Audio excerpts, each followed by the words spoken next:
ανάμνηση όπως παλιά. Σε κράτουσα από το χέρι και πηγαίναμε αγκαλιά. Τώρα ξέρω πως αλλάξανε τα πράγματα αυτά. Κι ας μην έχει σημασία το ότι ζούσαμε παλιά. Μα αυτά είναι από τα απλά στην καρδιά μου μέσα.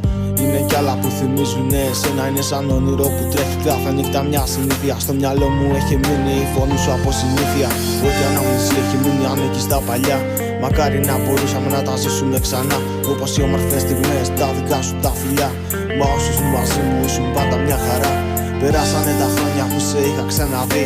Μου έφερες ανάμνηση και τώρα έχει χαθεί. Μια αγάπη που την άφησα κι αυτή ήταν μισή. Που σε σένα σου τη χάρισα και τώρα έχει χαθεί. Μα γιατί? Μακάρι να μπορούσα να σβήσω τα παλιά και να γύρναγα το χρόνο να σε είχα αγκαλιά. Ξέρω φταίω εγώ που είμαστε έτσι τώρα. Κράτα μου το χέρι και πλάι μου προχώρα. Ξέρω τι να πω, τα πάντα έχουν χαθεί. Και γιατί δεν σε φέρνουν τώρα πίσω στην αρχή? Μα αυτή τη στιγμή τη θυμάμαι από πριν. Ότι ζήσαμε μαζί και τώρα έχει μείνει στην αρχή. Τα πάντα σου τα έδωσα και τώρα έχουν χαθεί. Δεν μπορώ να κάνω κάτι κι έτσι τα θέλει η ζωή. Μας τα χάλασε όταν μπήκε κάπου μέσα στη στιγμή και σε έκανε να θέλεις να τα αφήσεις στη γραμμή. Το μόνο που θα ήθελα να σε πάντα εσύ καλά και σβήσε τα υπόλοιπα που έχουν μείνει στα παλιά. Μα αυτά θα μου φέρνουν πάντα στο μυαλό με σένα. Πως με έκανες να ζήσω που αγάπησα εσένα.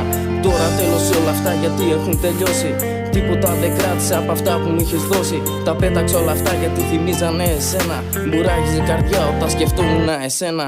Μακάρι να μπορούσα να σβήσω τα παλιά και να γύρναγα το χρόνο να σε είχα αγκαλιά. Ξέρω φταίω εγώ που είμαστε έτσι τώρα. Κράτα μου το χέρι και πλάι μου προχώρα.